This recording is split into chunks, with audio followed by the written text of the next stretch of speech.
Play the beat.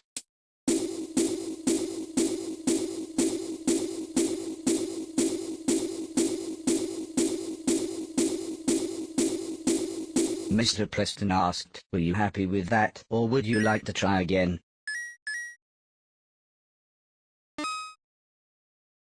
Play the beat.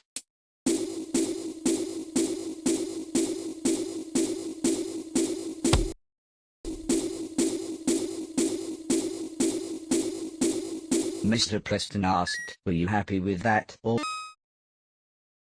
Play the beat.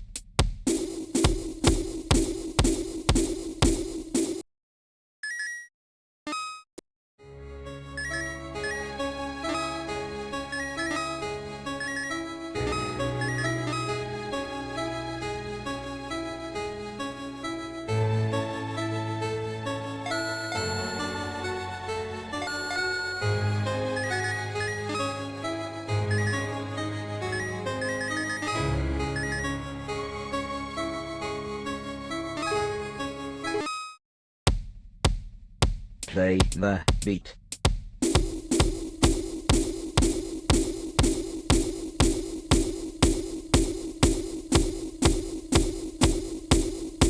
Mr. Preston asked, "Were you happy with that?"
And so, I was born. The first people I remember seeing were the old man, the old lady, and their daughter, Heather. After they'd said hello, the old man powered me down so he could install some software. I could tell they were nice people. The old man didn't give me a silly voice or stupid personality. And the old lady didn't dress me like a clown. Although for some reason, Heather really didn't like me. Once I'd had time to get used to walking, the old man asked me to dash from one end of the room to the other.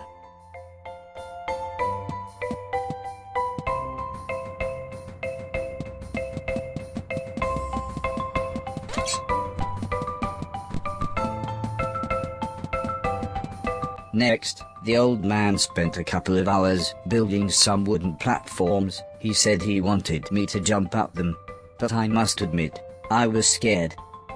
It wasn't until I saw Heather and her mother happily climbing up them that I decided it might be okay.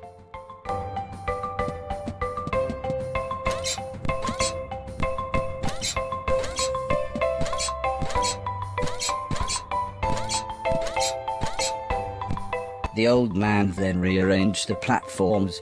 He told me to try to reach the other end of the room without touching the floor. Heather said, the floor's made of lava. But when I smiled at her, she just frowned and looked away. The old lady arranged some pillows and blankets. She said it was in case I fell, but I think she just wanted it to look more like lava.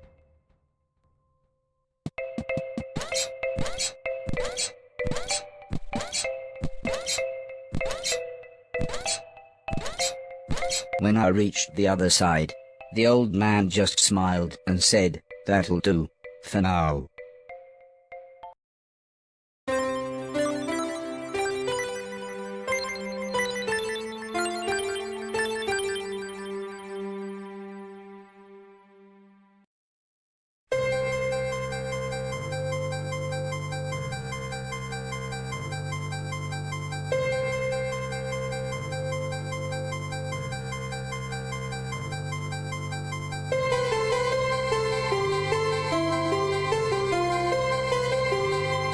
A couple of days after those first lessons, the family had a big meal, and I was introduced to everyone else.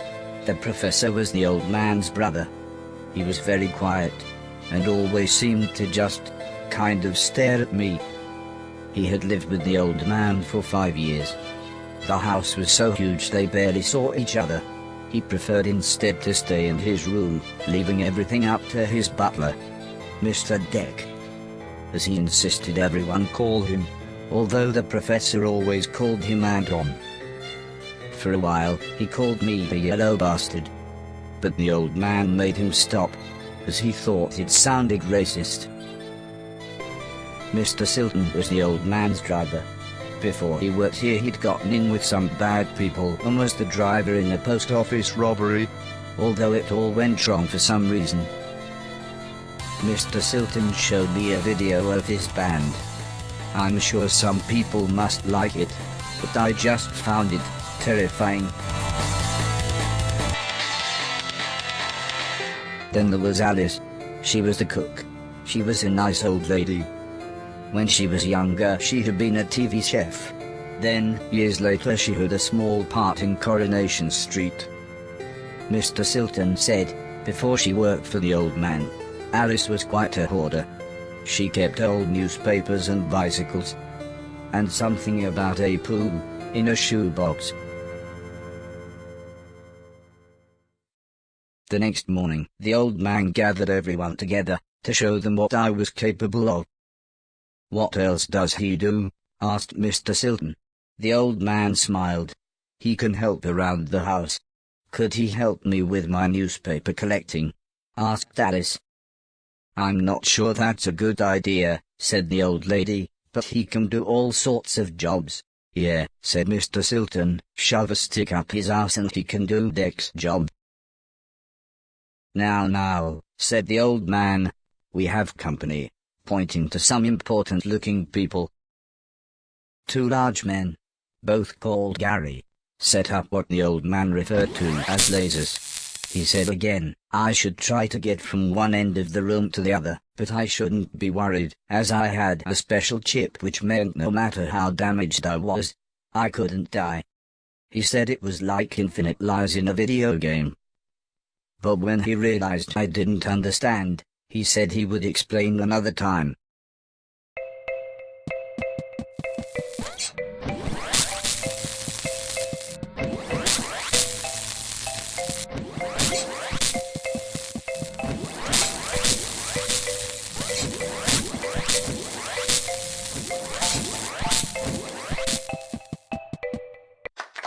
Everybody clapped, except the important-looking men. "Not exactly a cold, calculated killer, is it?" said the man in black. The man in grey laughed. "What kind of artificial intelligence was that?" he asked. "Move right, unless there's something in the way." Okay, said the old man. He turned to me and whispered, "They're going to make it quite a bit tougher. But I'm sure you'll be fine."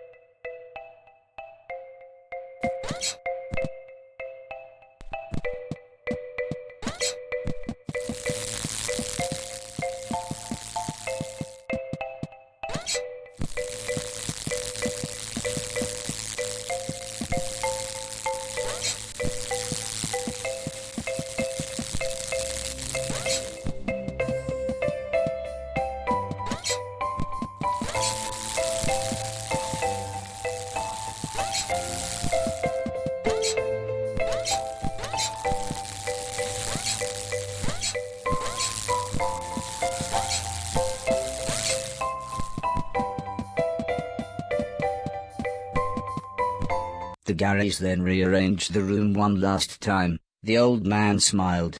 Now, there's no need to look so glum," he said. "I'm still happy with everything you've done today." So this time, I was determined to do him proud.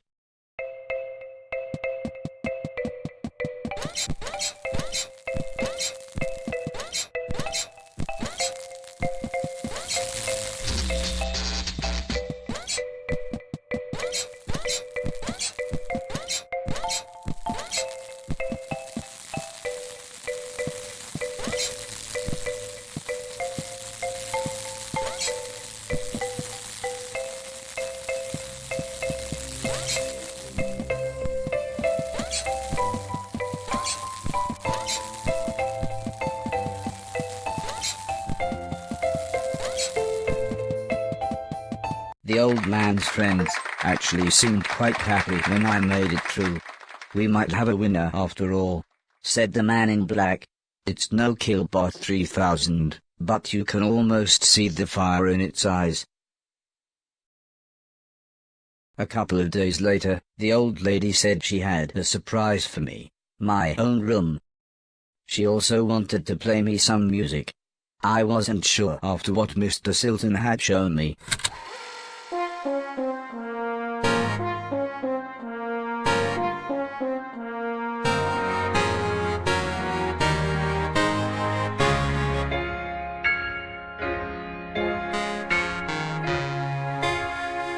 As if music wasn't amazing enough, the old lady then bought me a television set. I couldn't believe what I saw. I watched everything I could. Comedy, drama, horror, sci-fi. Anything anyone wanted to watch I would happily watch with them. Then one day, the old man set up a small box. He plugged some cables into the television and said, "This is what I meant when I said video games." I played games at every chance I could. I took on everyone. I was unstoppable. I had enjoyed music, film, and television. But to me, video games really were the highest art form.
Heather's birthday was a couple of months later.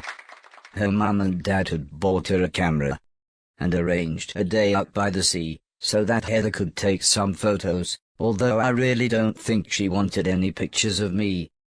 When the old man asked the professor if he wanted to go, he frowned and said, "I can't believe you want to spend time with that thing, it could destroy the world." I wasn't sure what he meant, but the old man just smiled and said, "That's what you said about the Game Boy. Anton, how about you?" "I don't think so," said Mr. Deck. "The last time I got in that car, Barry crashed us into a branch of Woolworths. I never would have gone into Woolworths of my own accord." The old man explained that the car was old and the brakes had failed, but Mr. Deck was having none of it. So Mr. Silton drove, and Alice came along for the fresh air.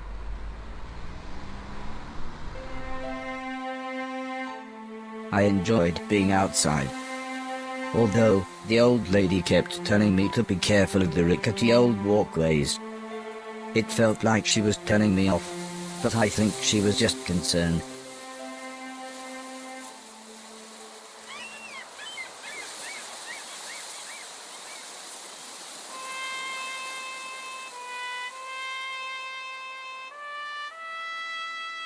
As the old man and I stood on the cliff tops, I could see something in the distance. I wasn't sure what it was, so I asked the old man. He said it was a battleship that had sunk in the 1940s. But he looked so sad when he spoke about war.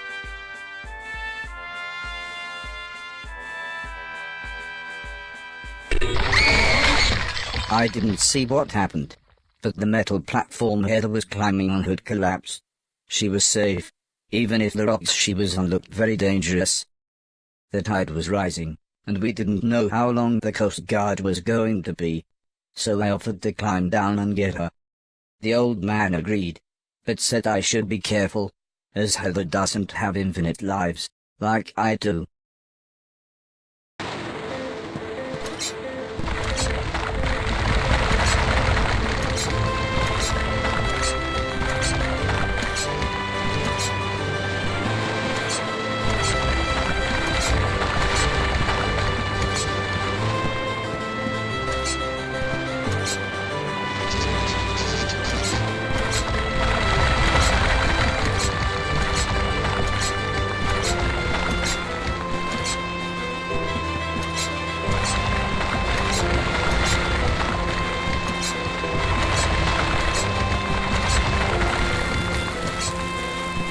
Heather was unconscious, and her leg was broken, so I picked her up as gently as I could.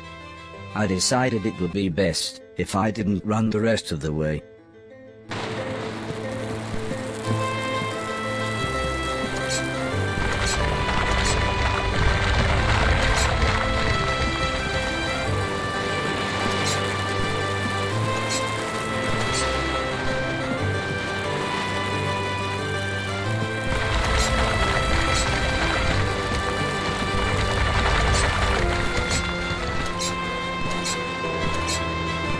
An ambulance had arrived by the time I had made it back to the cliff top.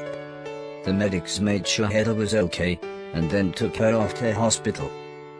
A few days later, we all went to see how she was doing. She was fine, but would have to wear the cast for a couple of months.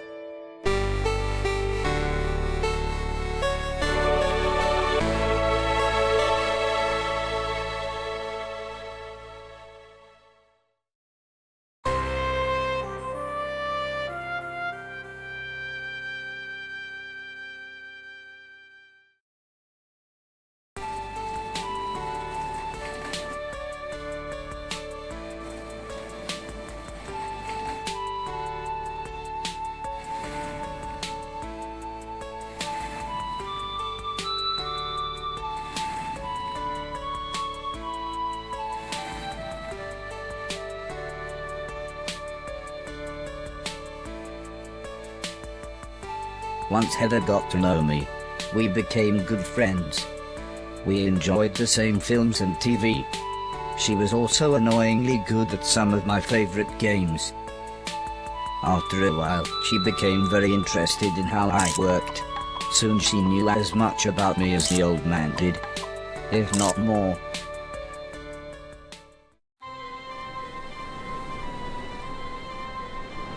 We spent the next couple of months visiting other countries, as when it came to teaching me things, the old man always liked to pick interesting locations. He had explained the basics of mathematics to me at the Great Pyramid of Egypt. Taught me history in the dead of night, surrounded by mysterious giant stones.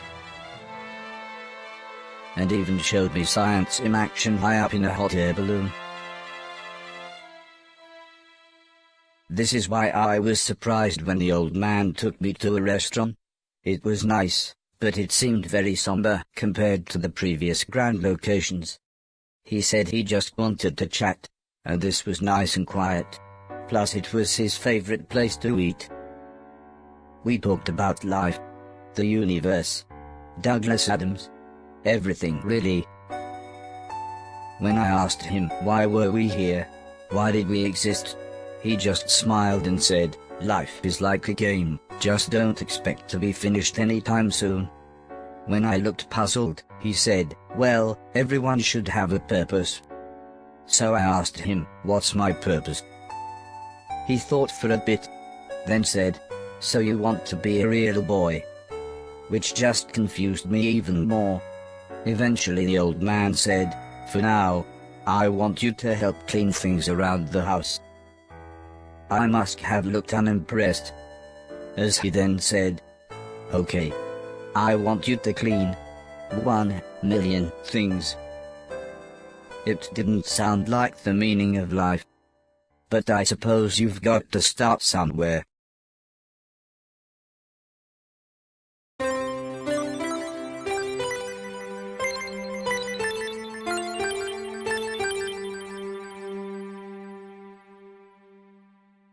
The next day, the old man said he wanted to install some more software, so he powered me down.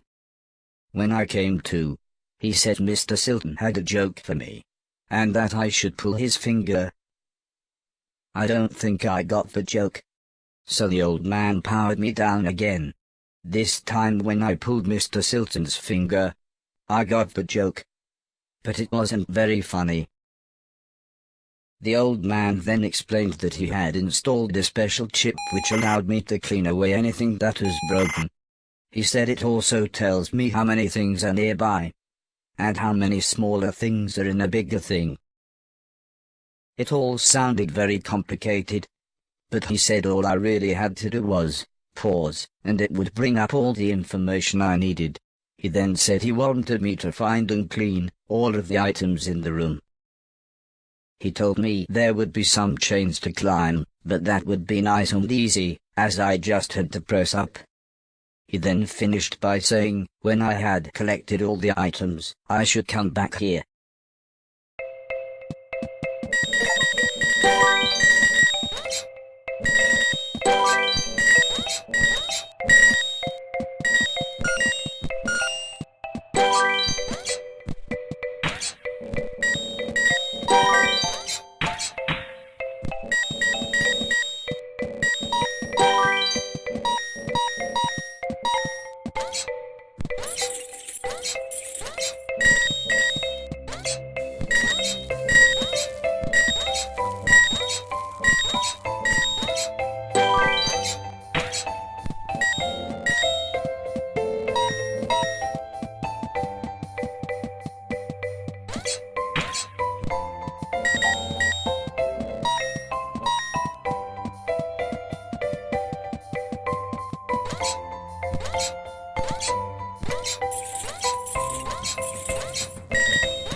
The old man then asked the old lady Heather and I to follow him outside.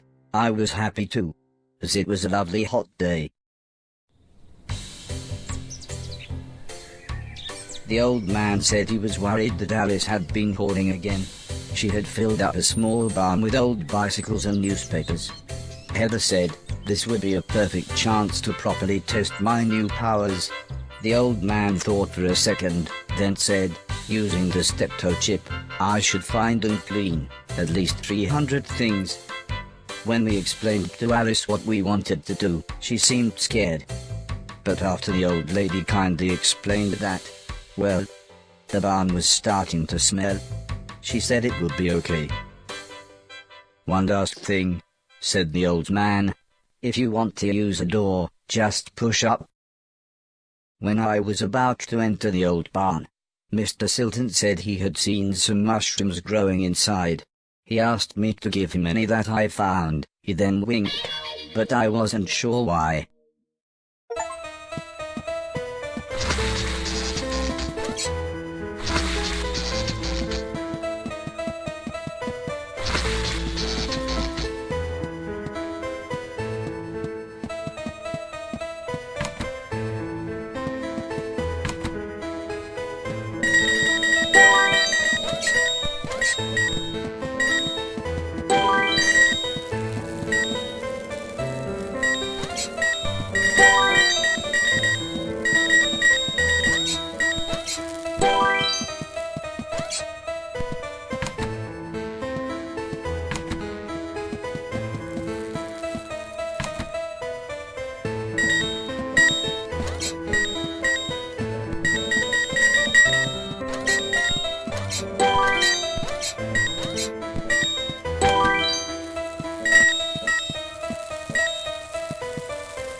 The old man was very happy with everything that I had cleaned.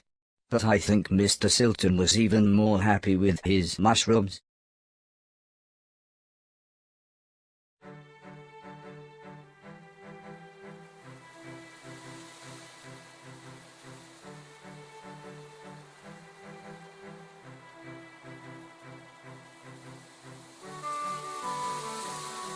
It wasn't the days getting shorter, or the evenings getting colder. It was the falling leaves that really made me feel sad.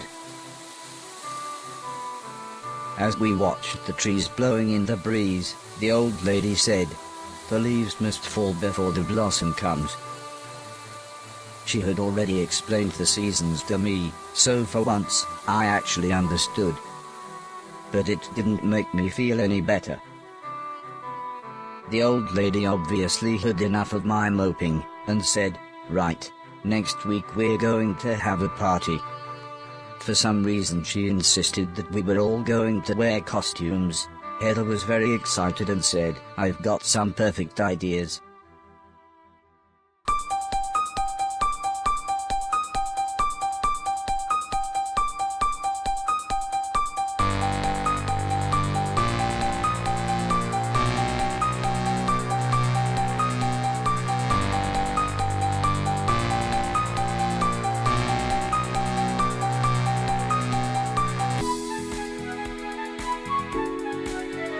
It was terrifying. Everyone was dressed like someone else. I think I was meant to be some kind of pumpkin, as everyone kept shouting, "It's the Great Pumpkin."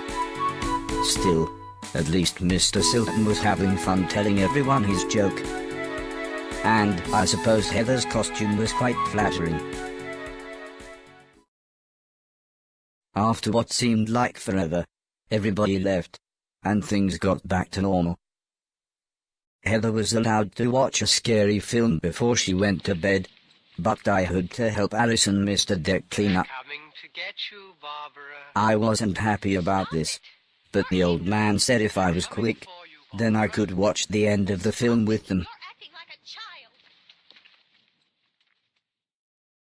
Alice was vacuuming, and Mr. Deck was taking down the decorations, so I thought I should clean up the plates and glasses.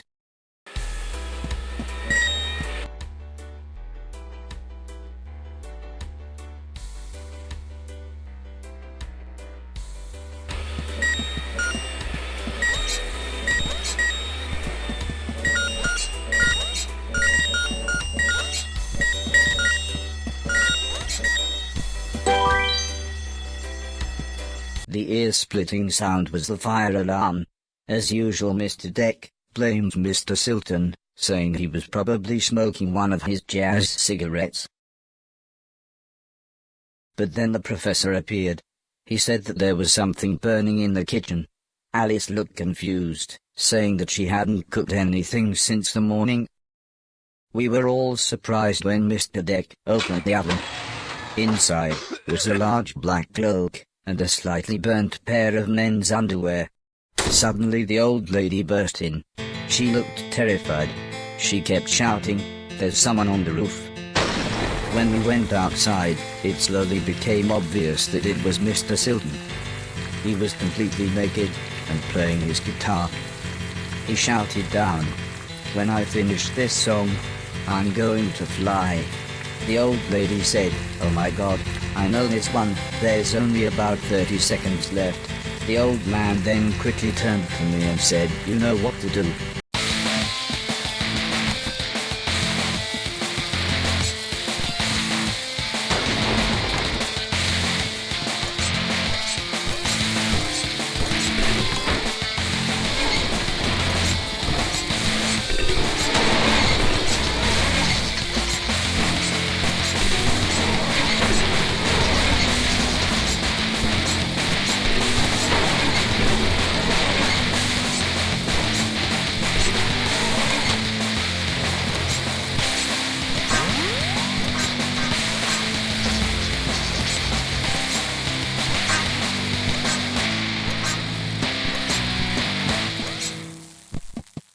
By the time I had made it up to the roof, Mr. Silton was beside the edge. I tried to calm him down, but he was acting even more bizarre than usual.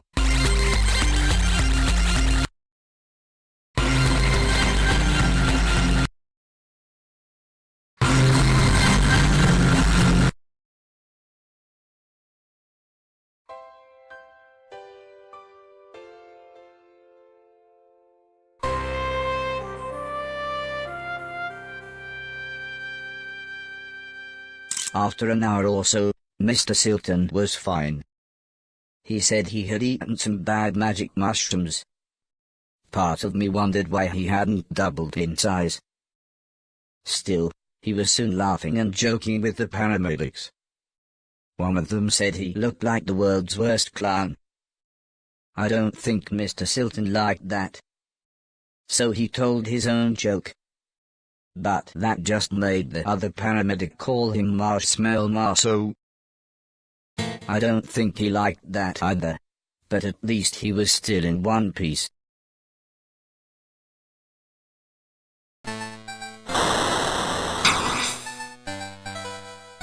A month or so later, Heather and I were playing video games, when the old man said he wanted me to come outside.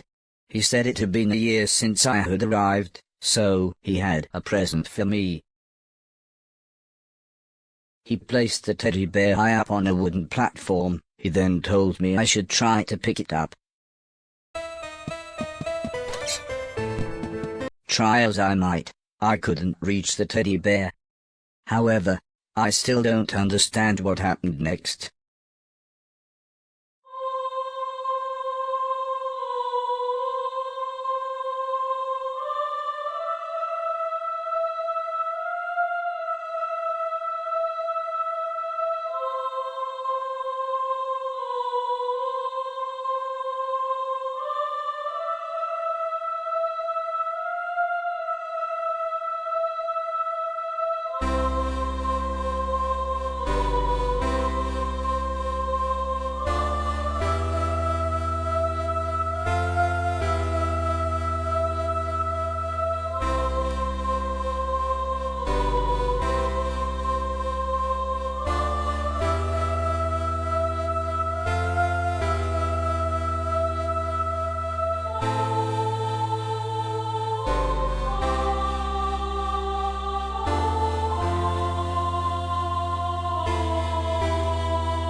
Was I dead?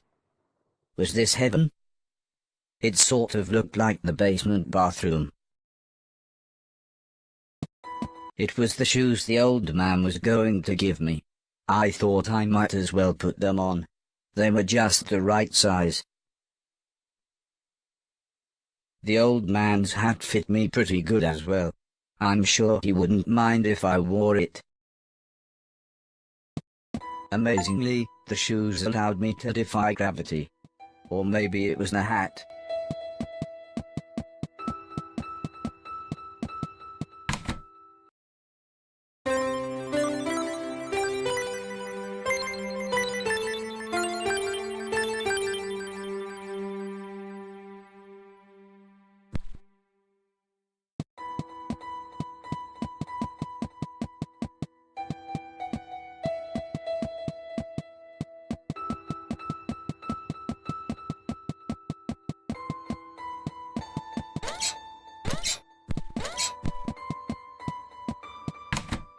Part of the basement was flooded, and the stairs had collapsed. I didn't know what was going on, but I knew I wanted to get back upstairs. The gate was locked. I would need a key to open it. The gate was locked. I had to be careful. The electricity was going haywire in some places.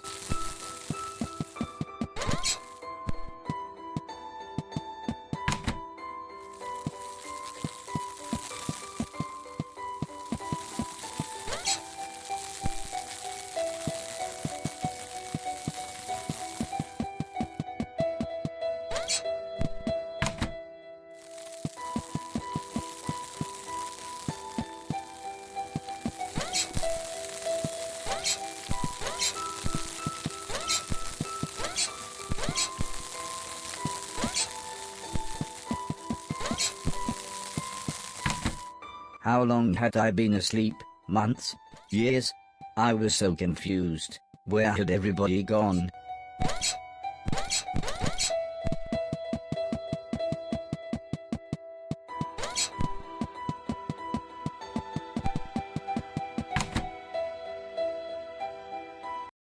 I was slightly scared. This was the first time I had been outside on my own.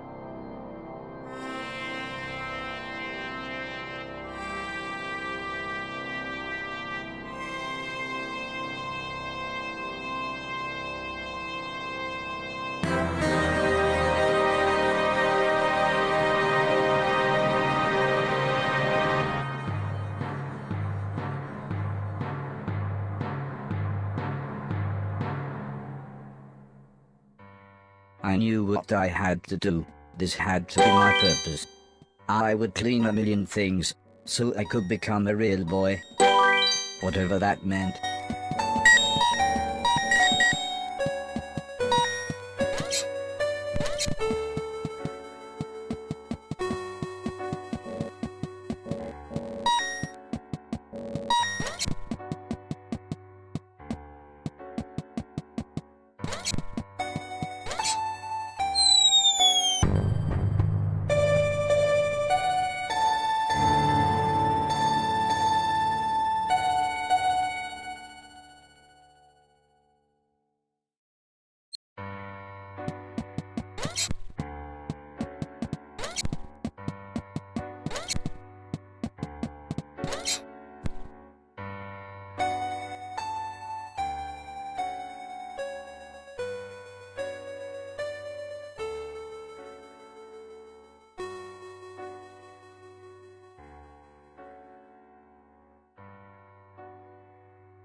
The screaming was coming from one of the bedrooms, but the stairs were blocked by a wall of fire.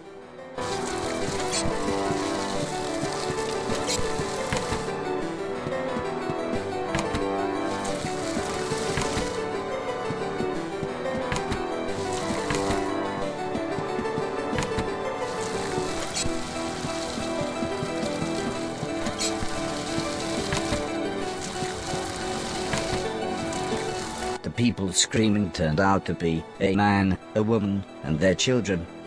They were confused and terrified. At first the man looked like he was ready to fight me, but after I convinced them that I was there to help, he calmed down.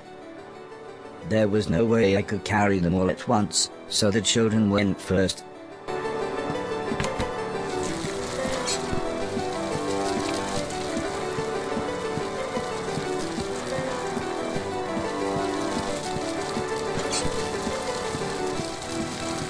I dropped the children off at the front door and promised them that I would be back with their parents.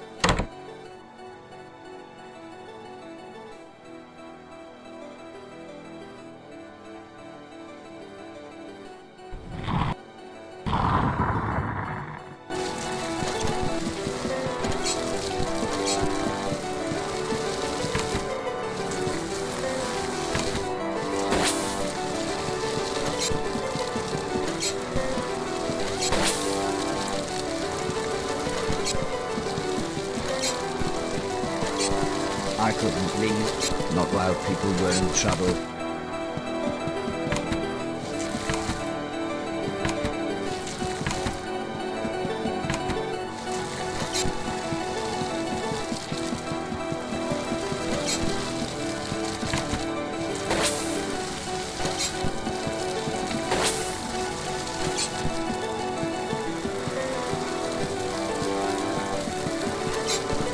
fire was getting much worse. So the woman went next.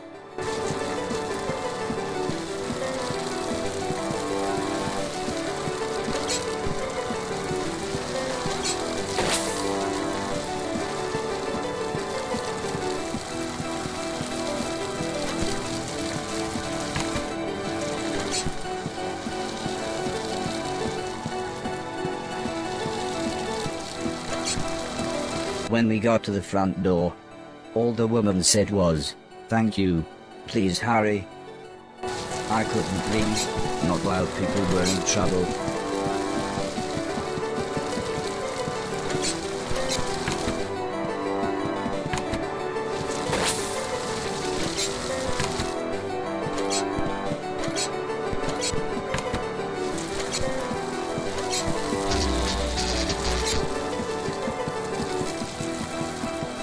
By the time I managed to get back, the man was unconscious.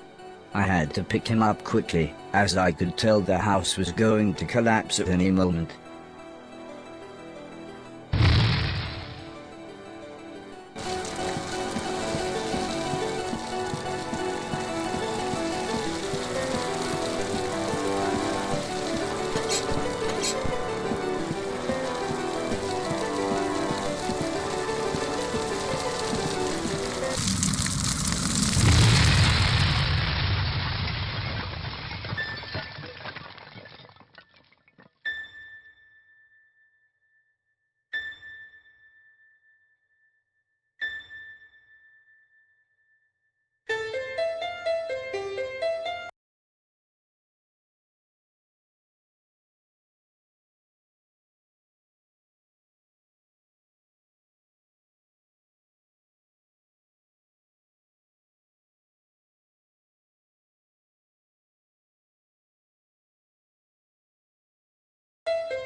I helped the family set up a tent so they had somewhere to stay. The kids were excited as they got to camp outside, but I think they knew they had just lost their home. When I mentioned my quest to clean a million things, the man said I should look through the rubble of the house, as they had no use for it. So, when everyone was making dinner, I looked through the wreckage. There wasn't anything I could clean, but to my astonishment, I found a TV set and a games console. With a bit of fiddling I was able to get them to work. So I sat playing games with the kids until their parents said it was bedtime. As we talked, the man opened a bottle of wine. I asked what had happened, why was everything so ruined? The man looked at the woman, then the woman sighed and said, "There was a war." "Yes, a war," said the man. "One side of the planet attacked the other, and before we knew, it was all over. Everything gone. Everything destroyed." "Well, it's late," said the woman. "We should really get some sleep. Help yourself to anything you need, and we'll see you tomorrow."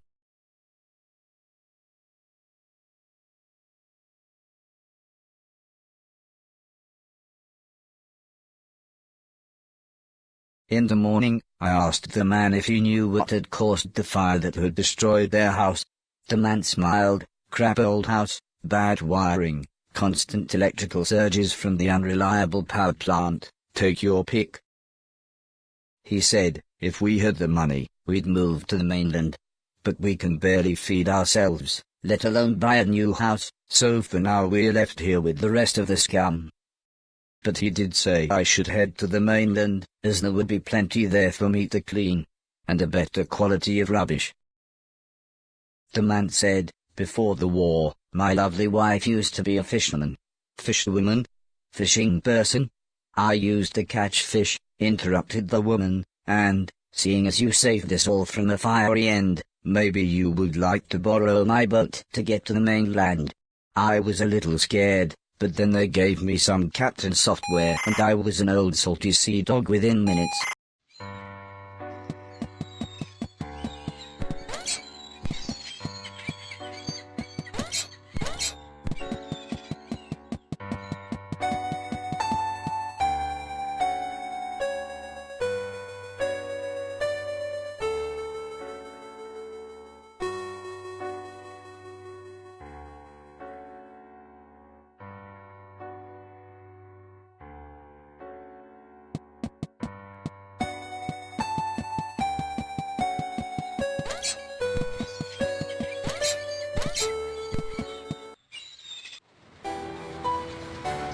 I took the fisherman's boat to the mainland.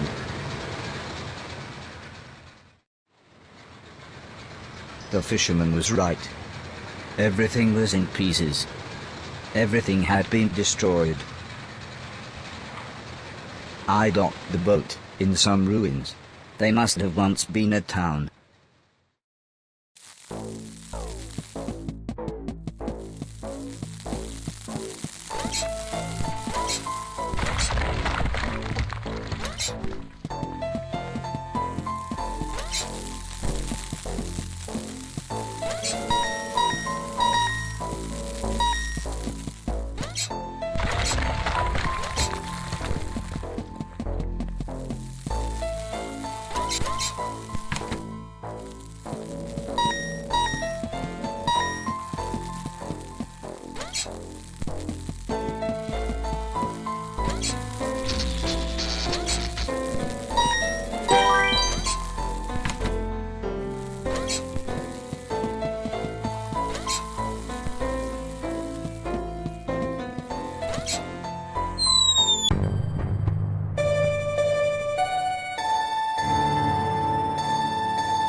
I wasn't sure what to do with this machine. The huge door was sealed shut. I wasn't sure how to get inside.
I took the fisherman's boat to the old man's estate.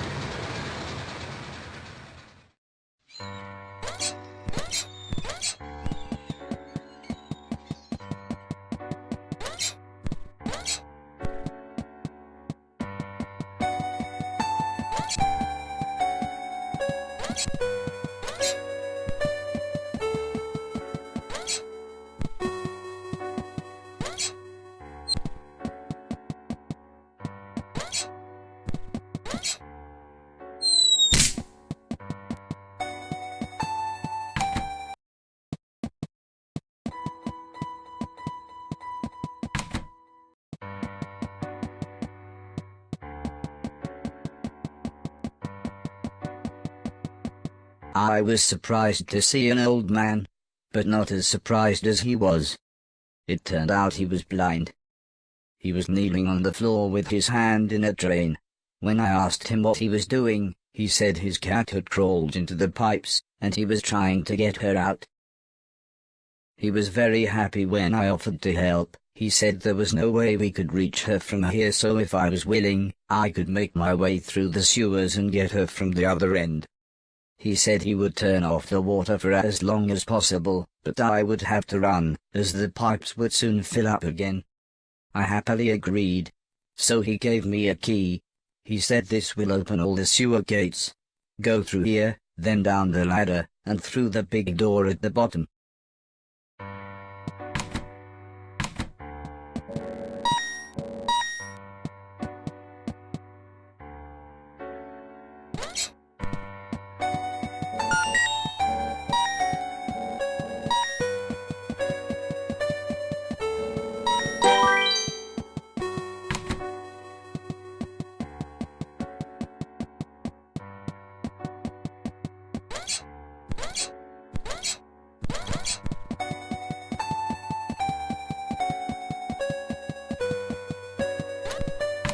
I better run.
I found the old man's cat.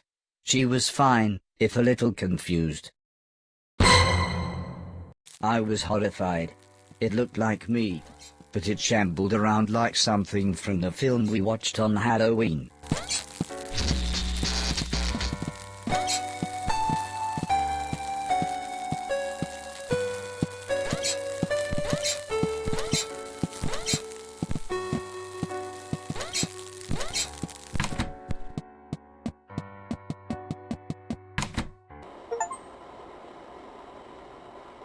The man was happy to have his cat back. He looked so content with her sat on his lap. I told him about the thing I saw, but he just laughed and said, "Those bastard robots, they're always getting up through the pipes. Don't worry though, it'll never get through the big doors. If I had my way, we'd have blown up the lot of them when we had the chance." I wasn't sure what he meant, but I decided now wouldn't be the best time to tell him I was a robot. The man laughed and said, "Don't worry, I know who you are," and told me that he knew the old man.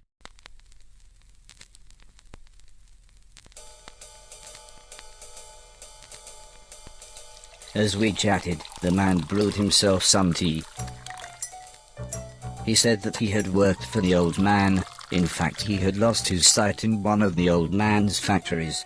Strangely, he smiled at this thought. "He always did me right," he said. "When I had my accident, the old man said he would look after me. And he did. He always made sure I had enough money, and he let me move into this old pumping station on his land. Which reminds me, I have something here for you." He rummaged around behind a cupboard. Then he continued saying, "The old man wanted you to have this when you were old enough, but fate wouldn't allow it." He passed me a large box. It was empty. I thought about pretending to be excited, but the man said, "Wait a minute, it's empty, isn't it?" He slumped back in his chair. "I was robbed a few months ago," he said, almost in a whisper. "It's strange, they took practically anything metal, but left loads of food and a brand new saxophone." The man looked sad, so I thought I would try to change the subject. I told him about my quest to clean a million things. This at least made him smile. He said I was welcome to go back through the pipes anytime I wanted, as there were loads of old things in there that could be cleaned away.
the gate was locked.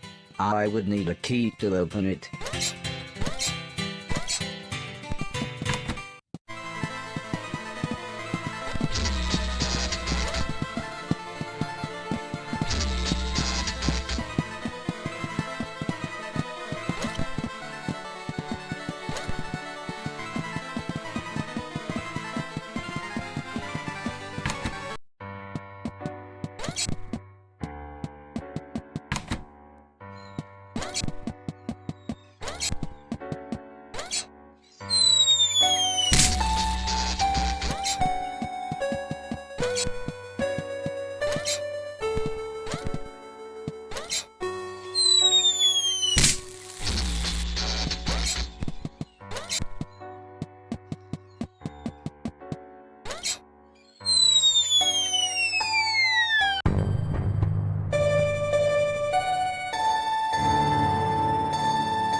I took the fisherman's boat to the mainland.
I was confronted by a lovable fat old dog. He almost looked pleased to see me. Suddenly, 3 men appeared holding large guns. Or at least 2 men and what looked to be a pregnant woman. Incredibly, it was Mr. Silton. "I thought you'd been shut down," he said. "I mean, it's been years." "I'm not really sure what happened," I replied. I then told him about me cleaning a million things. He laughed and said, "Nothing changes." He then showed me into what was surprisingly a really nice house. "Please excuse my husband," said the pregnant lady. "I'm Edwina, but everyone calls me Eddie. I believe you know this idiot. And that's Preston." "We've met," said the small man. "It was me that delivered that thing, remember?" "All you used to deliver was weed," mumbled Mr. Silton as he put the dog dish on the floor. "And I was there that night, when this twat was off his face on mushrooms. Thanks for letting me and the dog stay, by the way." "Yeah, well, we like the dog," said Mrs. Silton. "And I suppose I've got you to thank for us meeting. What with you giving Barry those dodgy magic mushrooms?" She pulled out an old photograph. It was one that Heather had taken the night I had saved Mr. Silton.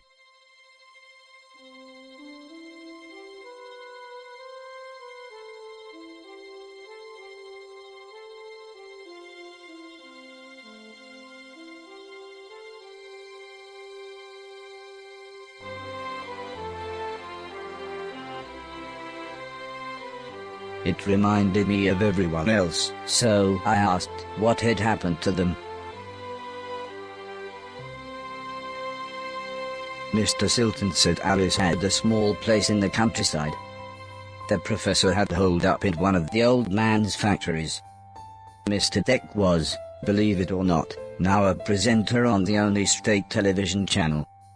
And Heather and her mother lived on a government compound where they both worked. I asked about the old man, surprised that Mr. Silton hadn't mentioned him. He's dead," said Mr. Silton. "Sorry, I thought you knew." "Anyway," said Mr. Preston, "I thought you said that robot thing found the mushrooms for you, in that hoarder's manky old barn." Mr. Silton looked embarrassed. "Well," said Mrs. Silton, "I guess we've got you to thank for getting us together then."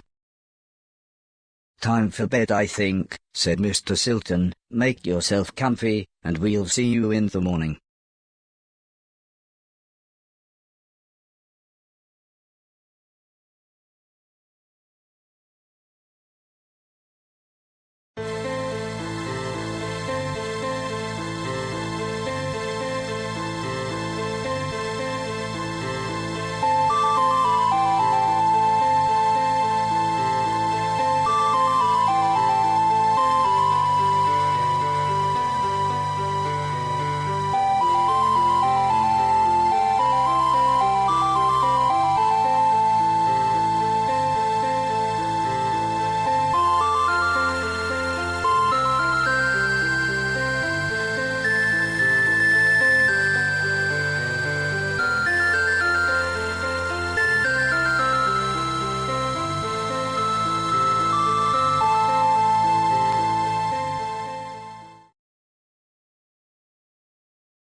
The next day, I thought it might be a good time to ask about the war.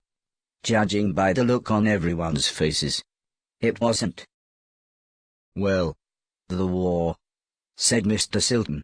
"Barry," interrupted his wife, "can I see you for a minute?" and dragged Mr. Silton out of the room, leaving me with Mr. Preston.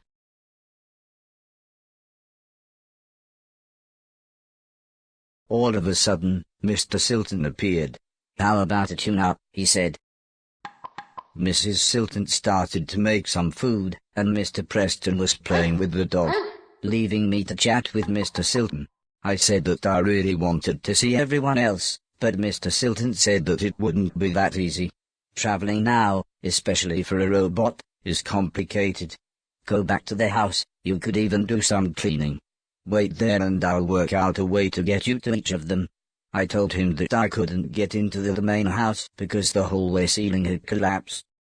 "I have just the thing," said Mr. Silton, as he pulled some sort of card out of his pocket. "If you can get into the caves under the church next door to the house, you can use this security pass to get into the old man's laboratories. You can get into the main house that way." I was so excited, I would be able to get back into my old room. I said thanks, and made my way to the front door. "Also, I think you might be able to help us out," said Mr. Silton, "but we'll meet up back at the old man's house in a couple of days. You head there and we'll see you soon."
I wasn't sure what to do with this machine. The huge door was sealed shut. I wasn't sure how to get inside. The huge door was sealed shut. I wasn't sure how to get inside.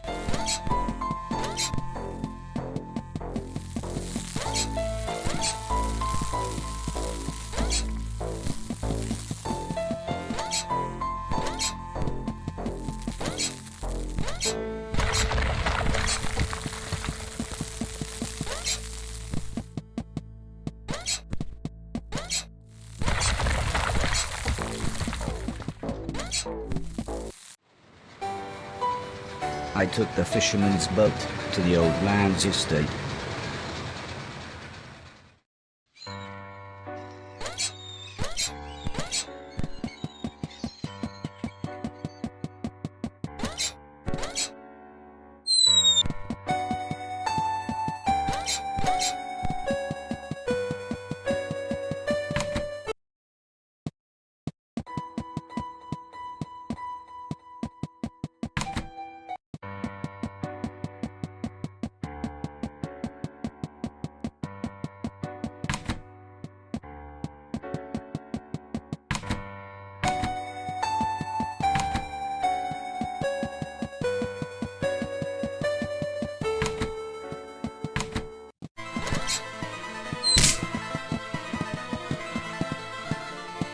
As I walked through the old church ruins, I was surprised to hear Mr. Silton calling me.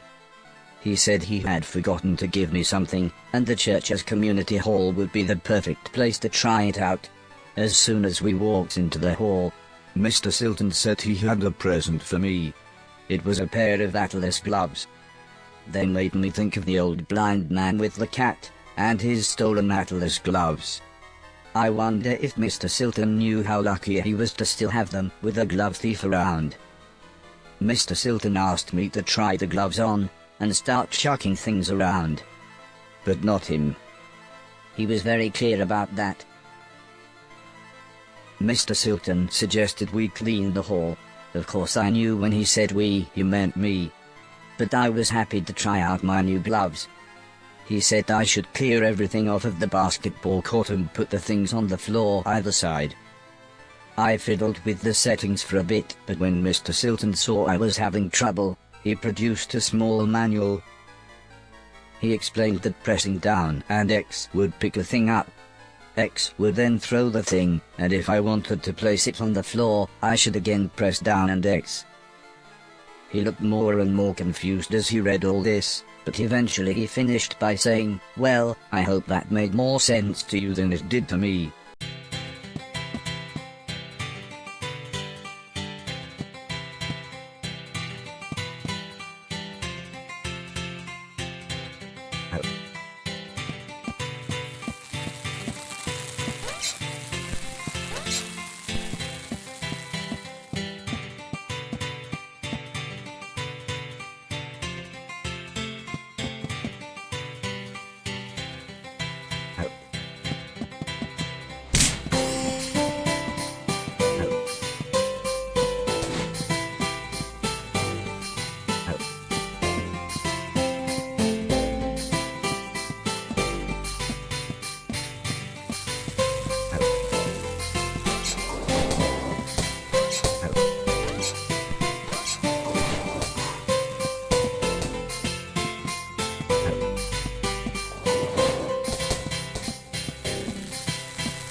Mr. Silton sounded slightly annoyed when he said, "Come on, take all the stuff off the basketball court and chuck it either side."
let's see what else these gloves can do," said Mr. Silton as he flicked through the manual. He actually looked quite excited when he explained that holding X while walking into or under a falling thing would allow me to catch it. I must admit, I was then really happy when he suggested we make it a game, and I try to catch 10 basketballs.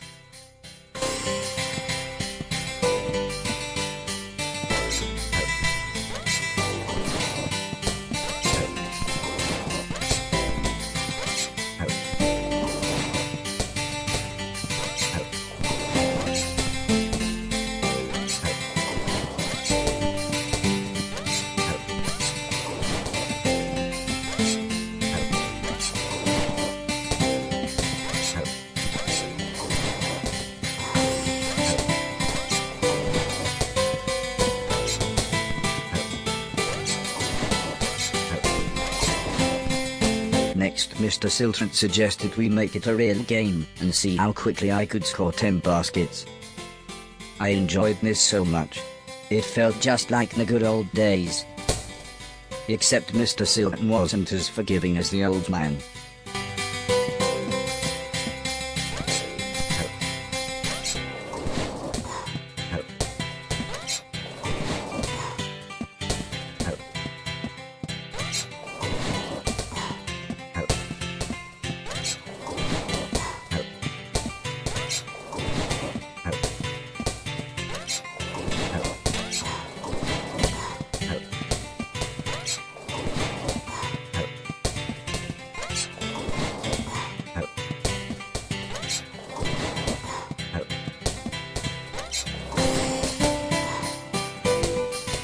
When I'd scored 10 baskets, Mr. Silton gave me what he called a high five.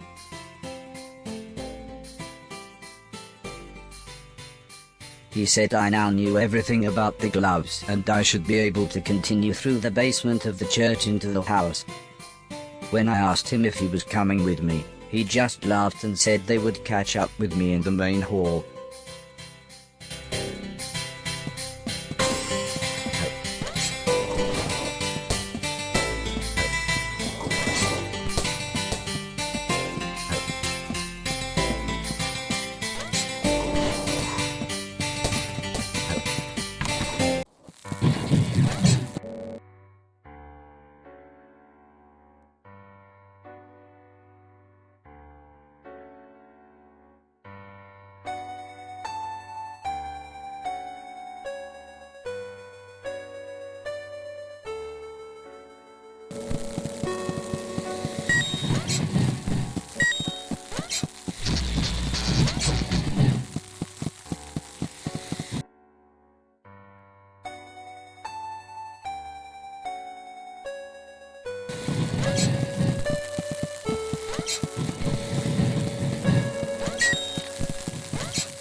I was stood in a gigantic cabin. When I looked down, I was horrified to see hundreds of corpses of those things. As horrible as it sounds, my steptoe said they were things to clean. So clean them I would.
That must be the door Mr. Silton talked about.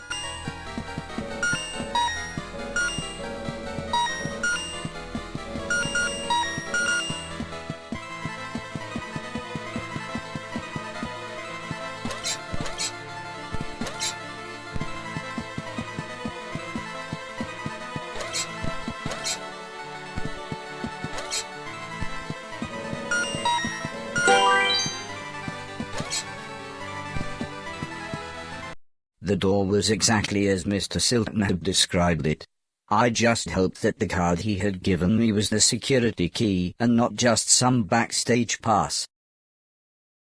Well, it opened the door, but soon an alarm went off.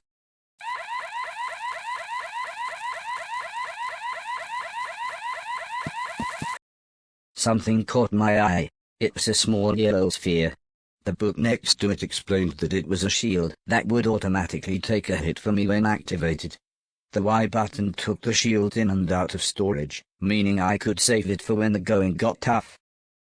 It seemed that I started with 2 slots to carry shields, but I could upgrade to be able to carry more.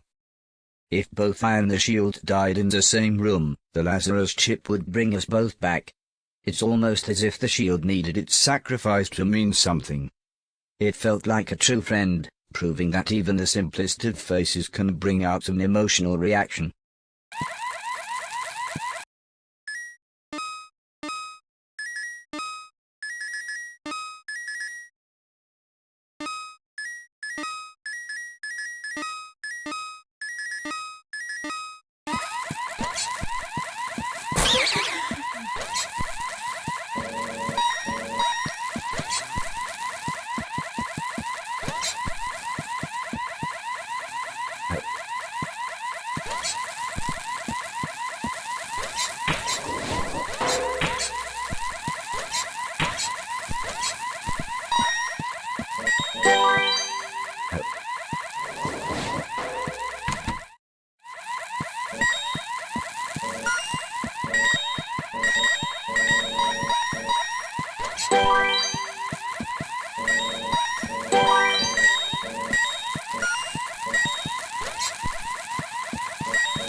Something literally caught my eye.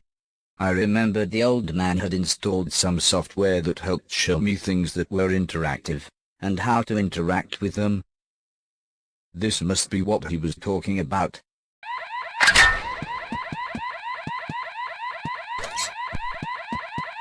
The electron gun blew the power. I needed to turn it back on, before I could fire again.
This seemed quite valuable.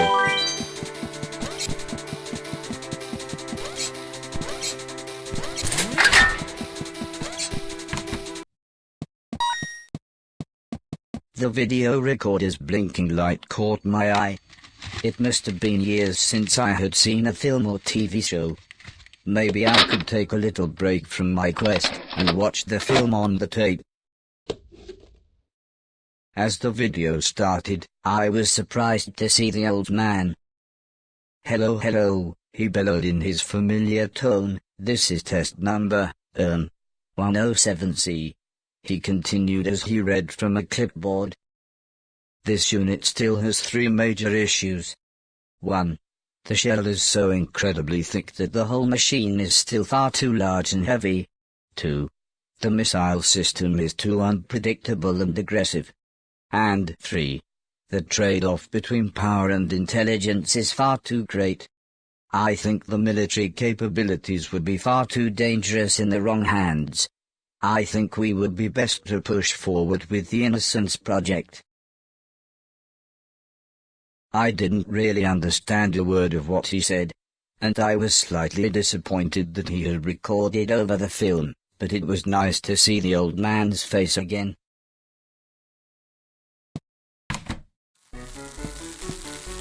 I wasn't sure what was going on, but suddenly, inanimate objects started to come to life.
I should try picking that up.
factories come in all shapes and sizes.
Seeing another VCR made me wonder if there were any more recordings of the old man. I rummaged behind the TV, and was not surprised to find 2 more dusty old tapes. One just had hours of some strange sport.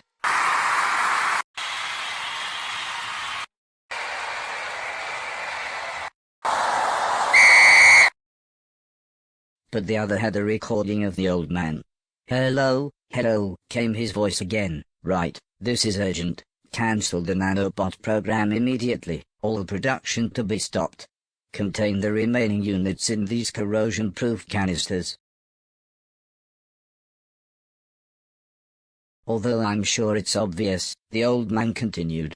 "We have discovered that they are essentially unstoppable and can form a controlling intelligence around any object.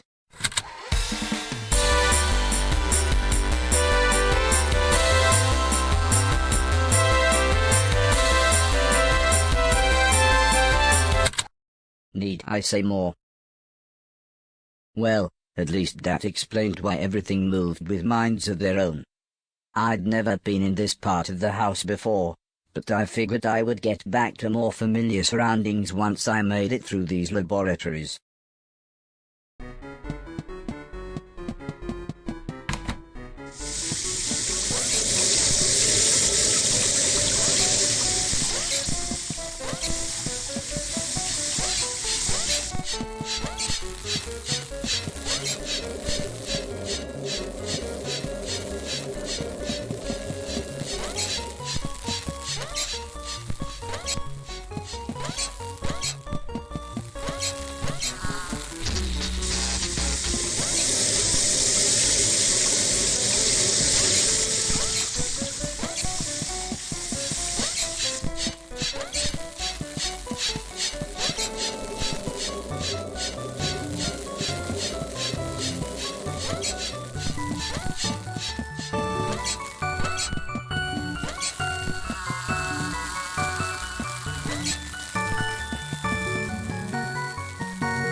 I needed to get back on the moving lift.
The door was nailed shut, and my fingers were too large to get a decent grip on the planks. I needed something like a crowbar.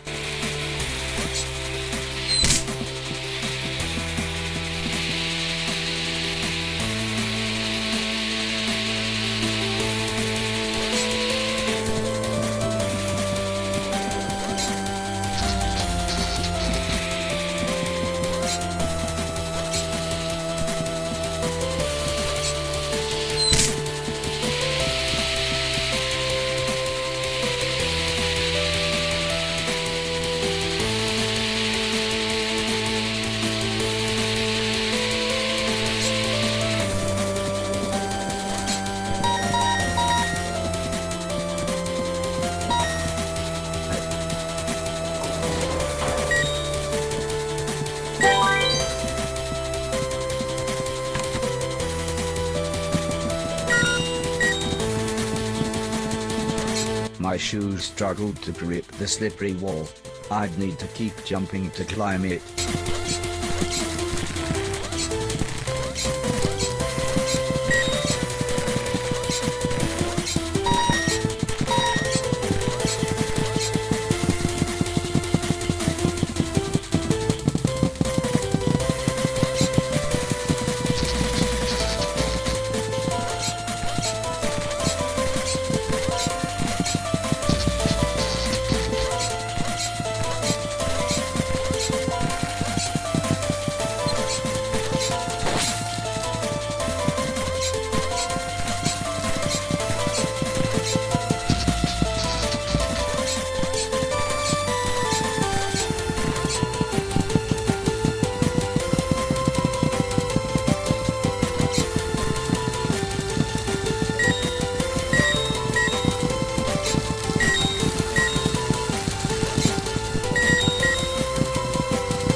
Knock, knock, chuckled Mr. Silton.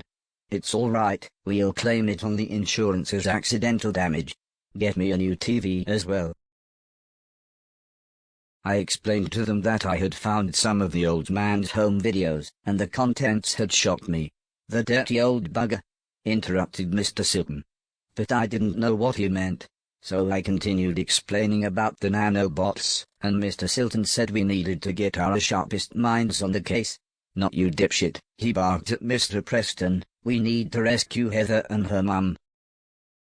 I wasn't sure what Mr. Silton meant by rescue, but I thought I would leave them to clear up. The weather felt cold and ominous as we made our way back outside. Before we meet the others, I need you to help me get my stolen van back, explained Mr. Silton. It's going to be dangerous, and we need someone dependable.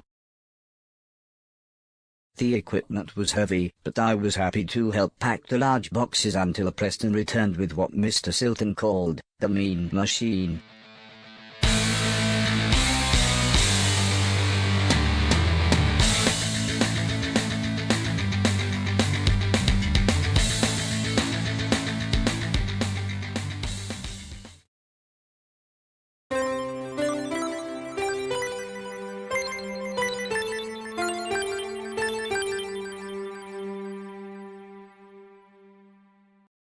Mr. Preston seemed even more anxious than usual. At first I thought he just needed to use a toilet, but Mr. Silton explained that their old gang members lived around here. Somehow the money went missing when we robbed that post office, he continued. For some reason they thought we'd taken it, but, as he put it, why would we live in such a dump if we had a load of money? Although this clarified things for me, it certainly didn't calm Mr. Preston, who suggested we gotta move on. Don't worry, we'll be a matter of minutes, we just need to send Mr. Chips up there to have a look, said Mr. Silton as he pointed to a window high up the building. Go on, he said with a smile, off you go then.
The man didn't look like a thief, but maybe his striped jumper was in the wash.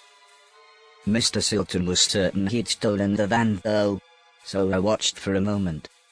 But then I heard Mr. Silton climbing up. I was going to speak, but Mr. Silton held a finger up to his lips. He looked incredibly serious for a moment. One swift movement, and we were inside. Mr. Silton whispered that I was to go one way while he went another. "Why are you whispering?" I asked him. "Where are we going?"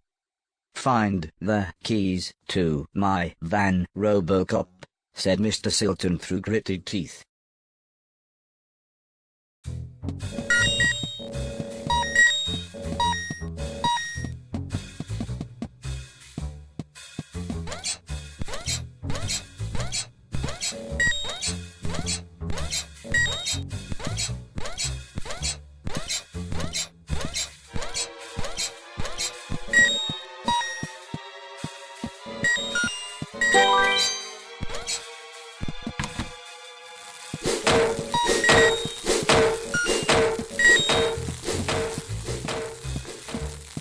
The piles of junk were all wired into the mains. I suppose it was a good deterrent against thieves.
Alice would have felt at home here, with all the huge piles of junk everywhere.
I didn't know which key I should take, so I took all of them.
I finally managed to collect all of the keys.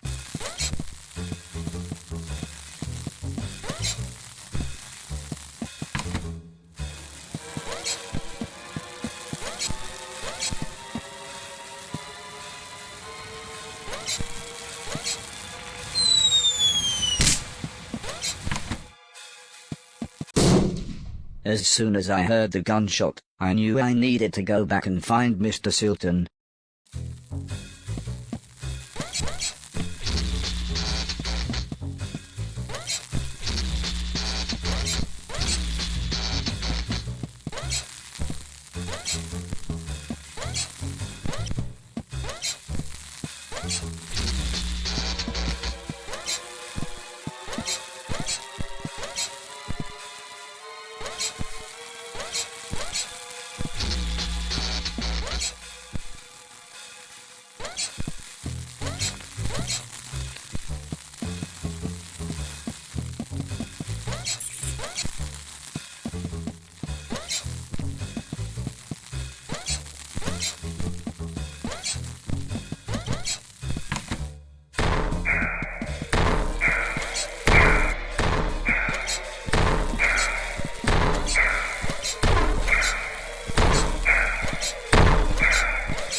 I didn't want.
The old man was pointing an even older gun right at Mr. Silton's face. But the man looked terrified when he saw me. I can still picture his hands shaking as he reloaded his ancient firearm. "This wasn't the plan," shouted Mr. Silton. "It's him or me." Let him have it.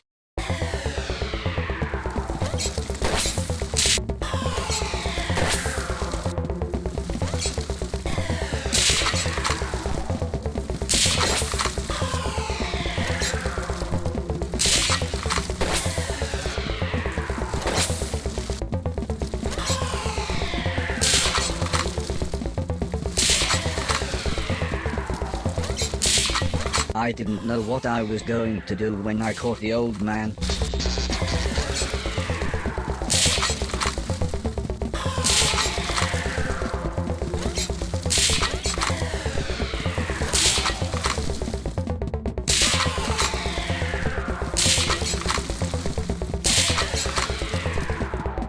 But I knew I had to stop him.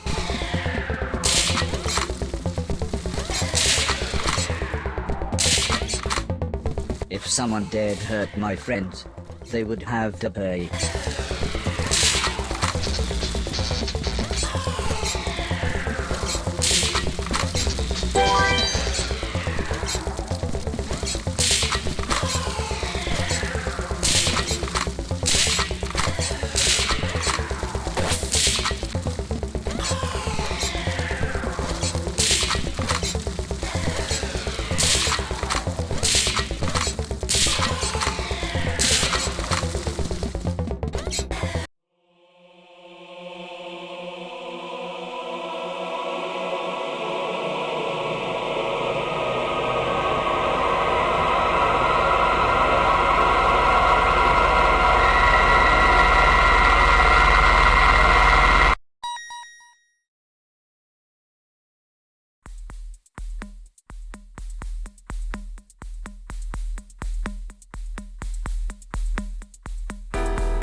I kept turning the events over in my mind. Could I have handled things differently? Could I save Mr. Silton without hurting that man? Mr. Preston could see I was upset, and said music was a good alternative to facing up to problems. Come with me, he insisted. I'm going to teach you how to play drums. First, he said, just play the bass drum along with me. We'll see how good your timing is. Play the beat.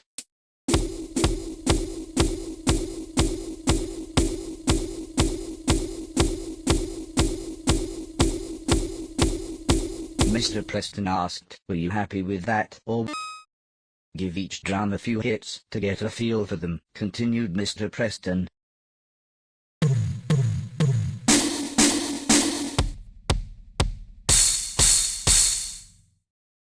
Watch me play the notes as they hit the dock, like this.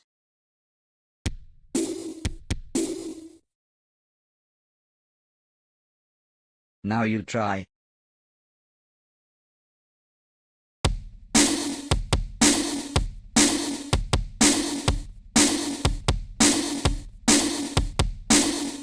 Mr. Preston asked, were you happy?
Mr. Silton was patched up, but still pretty angry.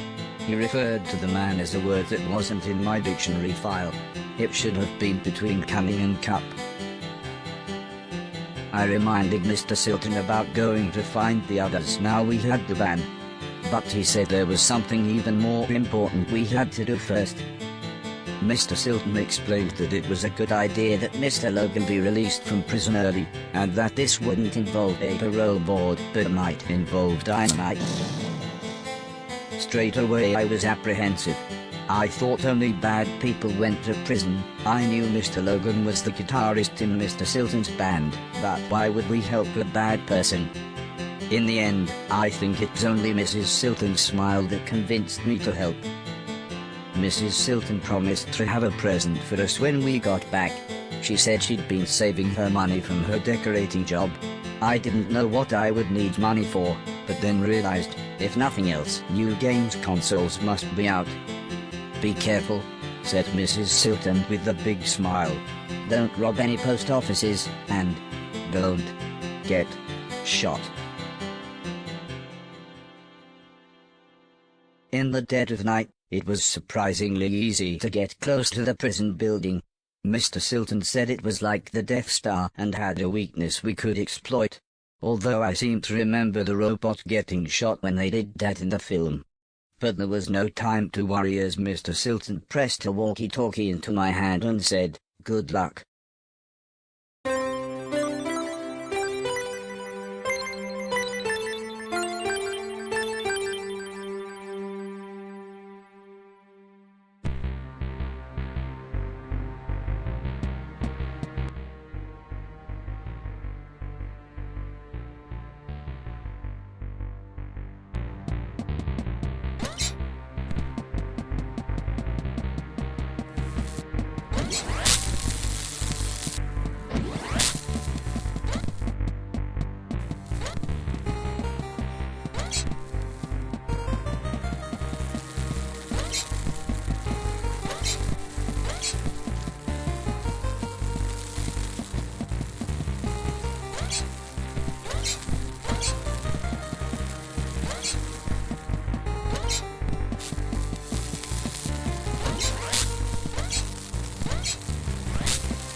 It was obvious the security lights would set off an alarm. I needed to find somewhere to hide, or the guards would kill me.